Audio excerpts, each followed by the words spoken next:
Am I the A-hole stories? First story is titled, Am I the A-hole? My sister is very ill and asked me to take custody of her kids when she passes away. I said no.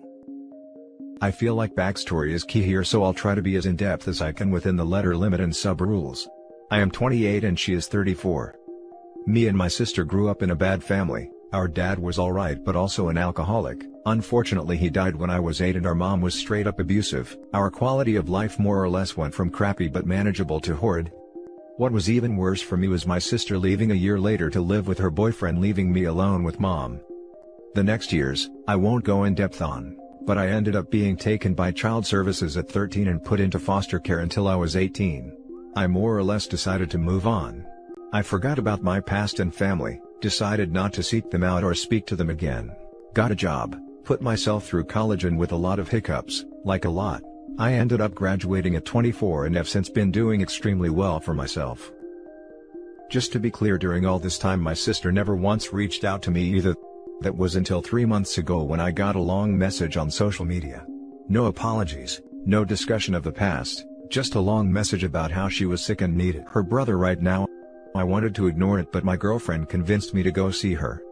It was awkward. She has 4 kids, no husband or boyfriend in sight, and I don't think she has any friends either. She reminded me of our mother. All she did was talk about herself. Regardless, I felt bad, so visited her a few more times, up until last week that is. She told me she had gotten her affairs in order and she put me as the person she wanted her kids to go to. I immediately told her that was not happening and that she should reach out to their father or something. She cried, saying they were not in the picture, and begged me. I held firm and ended up leaving when she started screaming at me. I haven't spoken to her since, but I have received a load of messages from her switching between cursing me out and begging to take them. I feel terrible. I could technically give these kids a good life and I'd essentially put them through what I went through if I don't. But I do not want to give up my life and what I have built for the sake of a woman I barely know and kids I know even less. Edit. So, I consistently get replies that are made by people who have obviously not read my post and go off on the premise that I am refusing to take the kids to punish my sister. I said no because a stranger I have not seen since I was 9 asked me to make a life-altering decision on taking care of 4 children who were literal strangers to me, 2 of whom are toddlers. I would essentially ruin my own life. Any punishment my sister gets she will get after she passes away, on the off chance there is a God. Thanks for all the replies though, some have been very insightful. Now for the top comments. Not the a-hole. Being blood-related doesn't mean they're always family. You're not entitled to do everything.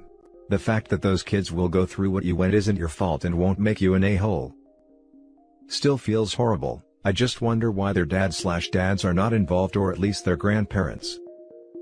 I understand that, you know what being put in a foster care means and how hard it must be to build up your future all alone. But still, don't do any choices under the influence of guilt. The dads probably didn't care enough. No a-holes here. You're not the a-hole for refusing to take custody of, essentially, a stranger's children. But I'm not going to call a dying, desperate woman an a-hole for this either. If someone is basically slipping down a cliff, you don't call them an a-hole for swearing or screaming at people for help. Even though that isn't okay behavior in the strictest rights and wrongs of it. I'm appalled at the lack of empathy for her in the comments. It is within your power to help them without taking them yourself. Simply by having an extended family relationship with them while they go through the foster system, you will be someone they can tell if they are not well treated. You can be an advocate for them. Just the fact that a relative is around and is seen to care for them, in itself, gives some protection from predatory and neglectful carers. I think it would be a decent thing, and a reasonable middle ground, to offer to do that much. Yeah, I came here to say no a-holes here for all the same reasons. Yes, but I do think that he should not feel obliged to take the kids in. He shouldn't do it to spite her, but if he is not ready to take care of 4 kids, that shouldn't be on him. Where do all of you get the idea of me doing it to spite her? It's a really weird assumption. Not the a-hole. If the kids' fathers are known, they would automatically go to them first. No one else could take legal guardianship of the kids without the fathers being contacted. Your sister should contact the fathers about what's going on. Now for the second story. Am I the a-hole for not giving custody of my sister's kids to their father after she passed away? Honestly, everyone has told me I'm not the a-hole, but all of these people were closer to my sister and I than the kid's father. Want some stranger's judgment? 'Cause I'm honestly feeling like a huge D here. My sister passed away in January 2020. They had discovered a brain aneurysm, and during surgery to remove it, it ruptured. She ended up passing away on the table. She had sole custody of her 3 kids, my niece, J, who is 6, nephew K, who is 5, and another niece, L, who is 3. They are quite upset, while also not really understanding why she isn't coming back. It's a difficult time for them. Background: my sister and the kid's father, M, got together and she got pregnant fairly quickly. We always felt M tampered with birth control to make sure she got pregnant, but with no proof. We said nothing. She was pregnant again fairly quickly, and debated getting her tubes tied as she had 2 kids, a boy and a girl, except because of her age the doctor wouldn't do it. Eventually she got pregnant with L, and not long after discovered that M had been using drugs the entire time she knew him. Now, he was quite obviously in the throes of addiction, and things that she had brushed off before were starting to add up. I was there for her first 2 kids' births, spent many sleepless nights helping her. The kids knew and loved me. When she discovered the drug use, she cut ties, moved in with me, and took all her evidence and got full custody of all 3 children, giving M supervised visitation. He never showed up to the court date. My sister moved out when L was 8 months old. I continued to visit her at least 3 times a week. M heard of my sister's passing, and made a half-assed attempt to reach out. Apparently, he has gone to rehab, gotten clean, has a job, and is living in a 2-bedroom apartment. According to M, he and my sister had a verbal agreement that in the event she passed away, if he was stable, he would get custody of the kids. It's believable. My sister was never one to refuse a relationship with him. He has seen them more often recently. My sister had a will. The will states that I get custody of the children, so that's what I went with. Currently, I have full custody of the kids. They're doing a bit better, but they're still kids that miss their mom. I gave him the option of having supervised visitation until he was clean for 2 years and held down his job for a year, then it could move to unsupervised and overnights. I'm trying to be amicable in this process. He hasn't been as happy but is willing to try and move past the anger and disappointment for his kids, but he's pretty pissed about it still. So, was I in the wrong here? Should I have considered it, and not fought as hard when he contested the will? Edit: I legally have sole custody of the kids. I went through the process with my sister's lawyer, who was responsible for her estate, and helped me figure everything out while I was in the throes of the biggest loss in my life. Now for the top judgment and comments. Not the a-hole. If he was doing his visits he would have known of this passing sooner and would have tried to go through courts. I don't trust him, but I think supervised visits should still be a thing. Go by the will and keep custody of these children. They need protection, maybe some grief therapy. Keep them safe. He can absolutely still go to court to get custody of his children. Unless he has proven himself to be unfit by the court, it is likely he could get custody of his biological children. Kids aren't property that you can just give to whomever upon your passing. Not the a-hole. Follow the will. And bless you for taking the kids, they'll need stability especially now. Also, it's not like you're keeping the dad away. Also, my sincere condolences. I just want to do what my sister would have wanted for them. Not the a-hole. Your boundaries for visitation are completely reasonable and you're well within your rights as guardian. I'm sorry for your loss. Now for the last story. Am I the a-hole for not uprooting my life and taking in my brother's kids? I, 29 male, and my brother, 24, had never gotten along. Not gonna lie, still hold a grudge for the collector's limited edition Pokémon Monopoly set from the 90s he ate as a toddler. Well, I was unfortunately given the news that my brother had passed with his wife. They had gone out for a date night and was sideswiped by another drunk driver. Their children were with his father and stepmother. Well, unbeknownst to me, I was offered up as a guardian option.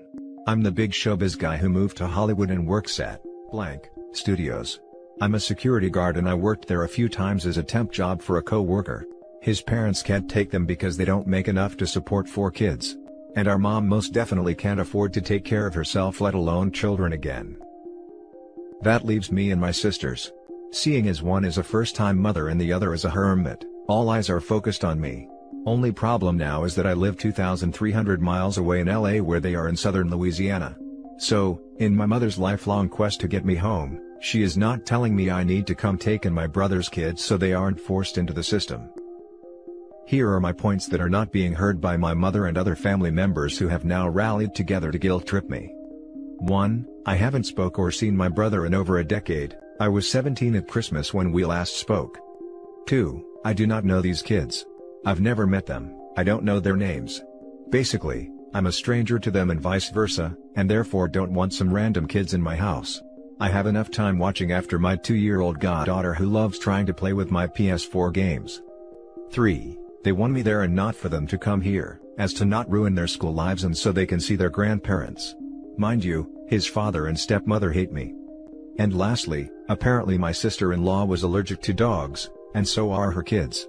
So therefore, my 6-year-old German Shep/Rot mix would have to be rehomed. And I'll be damned if that happens. And I know this is probably just another thing my mother can use against me to guilt me to coming home. First being my grandmother age and health, and now my brother kids.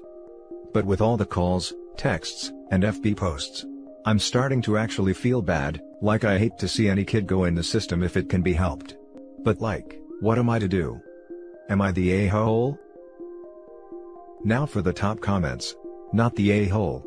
There are Social Security survivor benefits and resources for people who can afford to raise children they are becoming guardians of. Claiming financial hardship to pass the responsibility is disingenuous. People make whole livings out of being a foster family, and that is possible in cases where family members take in children of deceased or otherwise unavailable parents. My cousin was a foster parent to her own grandchild when her son and his girlfriend were deemed unfit to take the baby home from the hospital. The extra layer of freaking stupid in that situation is the girlfriend was barred from living with minor children, but my cousin's son still was eligible to keep custody of the older child. So, he moved in with his mom and baby with the older kid while his girlfriend stayed in their apartment.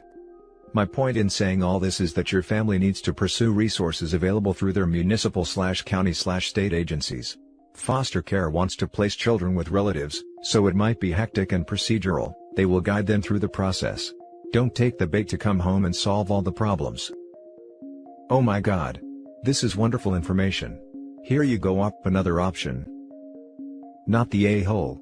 It sucks, but you aren't obligated to take his kids. Like you said, they are strangers to you. If you give up your life and move back, you will be nothing but bitter. I feel the same way, and I know it wouldn't be their fault, but part of me feels like I'd resent them for it.